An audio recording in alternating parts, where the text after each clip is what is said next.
because I had to get loud on that one. If I was a fully functioning man, that wouldn't have happened. These guys took advantage of me being in a wheelchair and strapped to a stretcher. I couldn't stand up and say enough is enough and walk out that situation. I had to go straight through that situation even though the doors in that ambulance was closed. And you mean to tell me that nobody see the pattern and what happened to me when I reported it for to escalate, for them to recklessly endanger my life, for them to lay up there and violate my civil rights, because everyone have a civil right to call 911 for medical attention. So when they stop my ambulance, that's when they stop my medical attention. And if I was to take you back into one of my tapes, I got 1,500 hours of audio and video of basically everything that I done been through since this happened. I'm talking about from when I fled from Houston, Texas, after y'all found out that I had a tape of the incident, and y'all sent out y'all investigators, and the investigators internal affairs came out. What everybody didn't realize or to know, I taped it when they came to my house. So when everything just went to all kind of investigations to come to a complete stop, for me to end up going to the mayor's, to one of the mayor's council meetings and call myself proving a point. When I was in one of the meetings, I said to the people at the meeting, I said, one thing about life, if you don't stand for something, you'll fall for anything. And I'm already halfway to the ground. So I try to stand up to prove a point in the council's meeting, and then I fell to the ground. And when I fell to the ground, I told the policeman, I said, look, I'm all right. I can get in my wheelchair, because I knew my body was about to go into a muscle spasm, sweetheart. So when I said that to that policeman decided he was going to help me anyway. I thank him, but I didn't need him. So when the policeman came to help me, sweetheart, my body went into a muscle spasm. And if you know what a muscle spasm is, you know how they look. And when I went into that muscle spasm, it was one of those aggressive muscle spasms, so it looked like I was fighting an officer. And 3 other officers came and they beat me up and ruptured my bowels, and I ended up in the emergency room.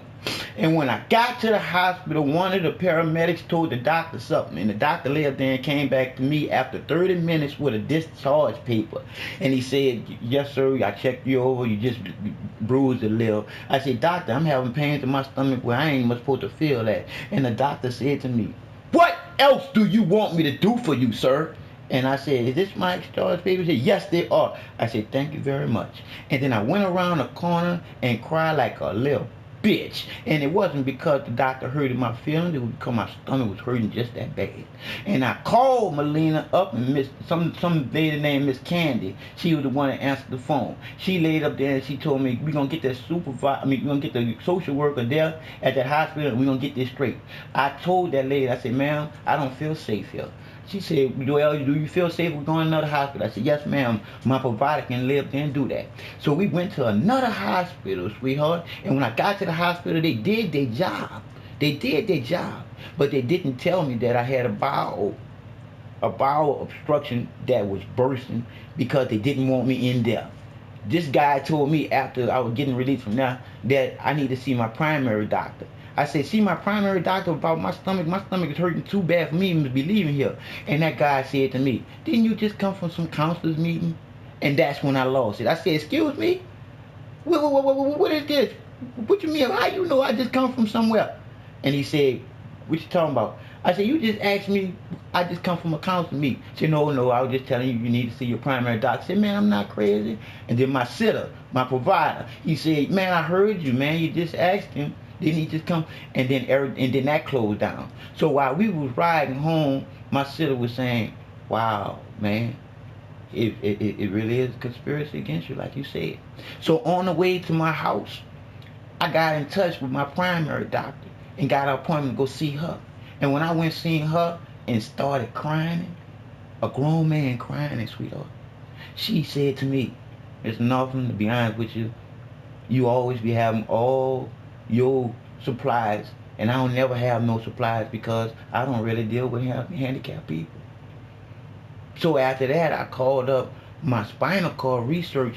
The only reason why I'm here in Houston, Texas, sweetheart, because I'm in the best spinal cord research center in the United States of America, because I'm considered an incomplete paraplegic, so I do have a chance. I have 250 acres of ranch in St. Francisville, and I'm going through all this here to walk again, sweetheart. I lost 68 pounds when this happened to me March the 5th.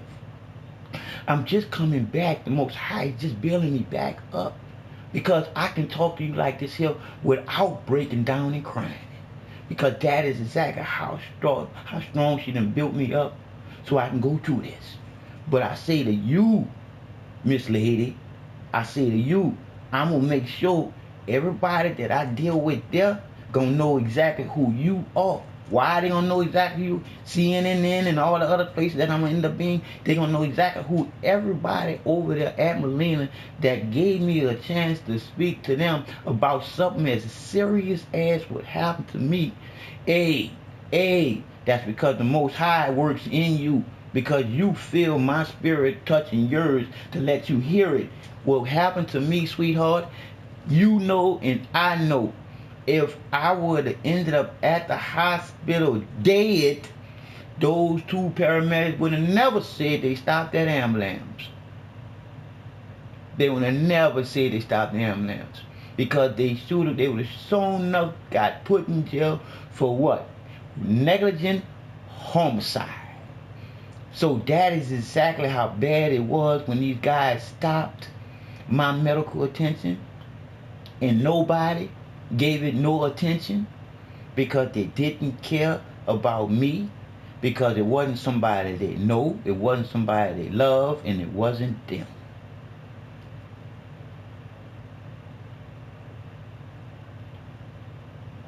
Yes, sir. See what I'm saying, sweetheart? Now, do I not have something to really have a bone to pick with the people that paying the people to hurt me? And like I forgot to say about after the bowel obstruction, when I was able to see my specialist, the first thing he said to me was, "What's up with this blood pressure?" I said, "Man, I told you I ain't taking no pain pills because my stomach ain't working, so I can't eat. So I'm working my body straight off of what the Most High is working with me. And everything I'm saying to you right now, sweetheart, this is not how I speak. This is nothing but the Most High using her breath speaking through me. Because like I say again, if you just want to go search on me, you can lay up there and go to YouTube or Facebook and see that this goes all the way back to when I called up the crisis hotline in Louisiana after fleeing from here. I called a hotline in Louisiana, and I did not know that my sister lived in a suicide area. And when I called the hotline in her area and told them, "Who do you call when 911 lets you down?" That lady said, "You called the right one." And I had 2 sheriffs, 2 ambulances, and a fire truck came and scooped my ass up from my sister's house. And my sister wasn't home, so I couldn't even speak for myself, girlfriend. That's how quick they snatched me from there. But I was able to tell 9, do you hear me? Like my legs shaking. I was able to tell 9 doctors the same thing, sweetheart. I was just calling because of a situation that I had in Houston, Texas, that I ran for, that I was confused about what right and wrong was, but I ain't never said a goddamn thing about I was gonna hurt myself. So look here, doc, let me tell you how this gonna go. Y'all gonna release me simply because of the fact that I ain't no threat for nobody or myself. Do you know what that doctor told me, sweetheart? That doctor told me, well, we can hold you for 5 days just because we feel like you're a threat to someone or yourself. I said, you must be losing your motherfucking mind.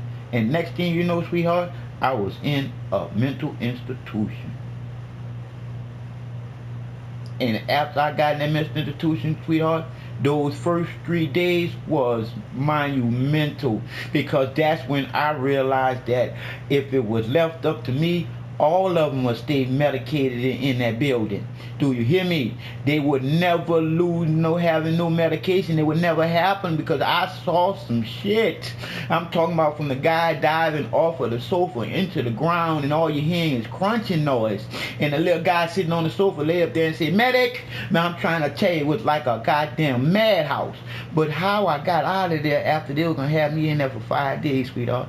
Peep how I got out. I had my sister go in my phone and get y'all number, Melina. And when I told her to get me Melina's number, they thought that Melina was a girlfriend of mine.